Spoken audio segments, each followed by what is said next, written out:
Saya mencoba untuk tidak geram gitu, karena pada dasarnya yang mereka lakukan adalah api gitu. Jadi saya Berharap suami yang lebih baik dari saya ini bisa ngasih tahu Maya untuk stop bergibah soal pernikahan masa lalu dan stop memfitnah, karena kalau enggak nanti saya akan keluarkan bukti yang lebih parah lagi, bukti di mana Maya tanda tangan pernah berhubungan dengan seorang laki-laki. Eldul udah tahu bukti-bukti ini. Selama bertahun-tahun publik hanya bisa menebak-nebak. Siapa sebenarnya yang salah dalam keretakan rumah tangga Ahmad Dhani dan Maya Estianty? Tapi kini sebuah pernyataan mengejutkan dari sang ayah membuat tiga bersaudara Al-El dan Dul benar-benar terdiam. Baru-baru ini Ahmad Dhani muncul di hadapan publik. Dan dengan nada serius ia mengungkap satu fakta yang selama ini tak pernah terungkap. Maya berselingkuh saat kita masih suami istri, ucap Ahmad Dhani. Tak sedikit yang terkejut, bahkan sebagian publik menganggap pernyataan Dhani terlalu berani. Terlalu frontal, tapi siapa sangka tiga anak yang selama ini terlihat tenang ternyata juga terkejut. Beberapa hari setelah pernyataan Dhani viral, media sosial mulai ramai menunggu klarifikasi dari Al-El dan Dul dan akhirnya mereka angkat bicara. Saya tahu banyak hal tapi saya lebih memilih diam. Kami gak tahu bunda seperti itu. Kami gak pernah diceritain detail soal itu. Pas denger ayah ngomong kayak gitu, kita semua kaget. Bahkan kita bertiga sempat duduk bareng dan nanya ke ayah, ucap Al-El dan Dul. Al memilih tidak banyak komentar tapi wajahnya menyimpan sejuta pertanyaan. Tak banyak yang tahu setelah pernyataan Dhani itu viral, ada pertemuan tertutup antara Dhani dan ketiga anaknya. Pertemuan ini berlangsung di rumah mereka. El bertanya langsung ke sang ayah. Kenapa baru sekarang bicara ke publik? Sementara Dul hanya bisa terdiam, matanya berkaca-kaca. Ayah hanya ingin menyampaikan kebenaran. Tapi bukan untuk menyerang siapapun, ucap Ahmad Dhani. Jawaban itu membuat suasana makin sunyi. Al sebagai kakak hanya meminta satu hal. Jangan sampai pernyataan ayah menyakiti bunda. Namun netizen tak tinggal diam. Banyak yang mendukung Maya. Tapi tidak sedikit juga yang mulai bertanya-tanya. Benarkah ada sisi lain dari sosok yang selama ini dianggap paling tersakiti? Bagi Al-El dan Dul ini bukan sekadar konflik lama orang tua. Tapi ini tentang bagaimana mereka harus menjaga dua hati yang mereka cintai, ayah dan bunda. Saya gak bisa memihak karena dua-duanya bagian dari saya, ucap Dul. Mereka bertiga tumbuh besar melihat konflik itu. Tapi kini mereka tidak lagi anak kecil. Mereka bisa menilai sendiri, memilih untuk bijak dalam menyikapi masa lalu. Kalau El malah pernah lihat aku dilempar pakai remote TV. El pernah lihat itu. Maya akhirnya bicara dalam sebuah wawancara eksklusif. Maya dengan tegas membantah tuduhan tersebut. Saya tidak pernah berselingkuh. Tuduhan itu tidak benar. Saya memilih diam karena saya masih punya harga diri. Dan demi anak-anak saya, ucap Maya Estianty. Dengan mata berkaca-kaca Maya menegaskan bahwa selama ini ia justru yang menjadi korban, bukan pelaku. Yang lebih mengejutkan, Maya justru mengungkap bahwa dirinya mengetahui ada perselingkuhan dari pihak Dhani sendiri. Ia menyebut bahwa dirinya diam-diam sudah tahu Dhani memiliki hubungan dengan perempuan lain sebelum pernikahan mereka benar-benar hancur. Saya tahu semuanya, bahkan sejak sebelum saya menggugat cerai. Saya tahu siapa orangnya. Tapi saya simpan karena saya tidak ingin mempermalukan ayah dari anak-anak saya, ucap Maya Estianty.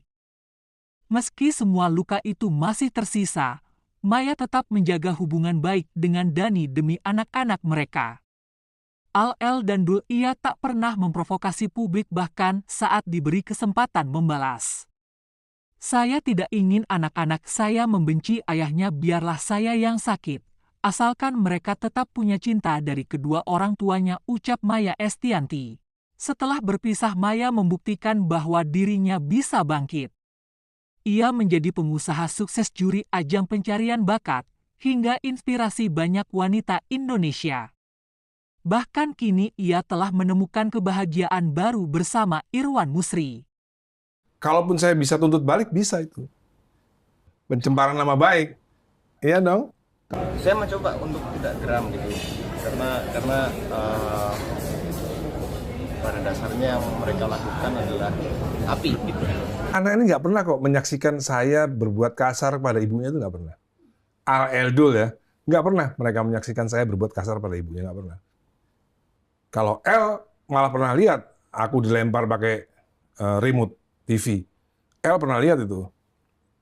Jadi artinya gini,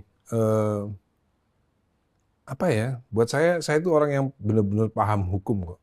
Tahu gitu bahwa KDRT itu ya pasti berbahaya gitu kan. Itu mengandung pelanggaran hukum. Gitu. Jadi selama ini saya itu termasuk warga negara yang baik, yang nggak pernah melanggar hukum gitu. Kalaupun kemarin masuk penjara karena urusan politik, ya kan? Urusan politik itu politik liur nih. Baru mau saya sentil. 100% itu politik. Iya, gitu baik, kan? baik. Saya ikut kalau gitu. Cuma kan ada yang tidak terjawab. Kalau KDRT tadi kan terjawab. Cuma ini nggak apa-apa nih gue tanya ya. Sekalian nih, mumpung kesempatannya ada. Tapi kamu dijawab juga nggak apa-apa. Kalau masalah yang menjadi isu yang paling besar di antara semua ini kan masalah perselingkuhan. Ya itu juga nggak ada buktinya.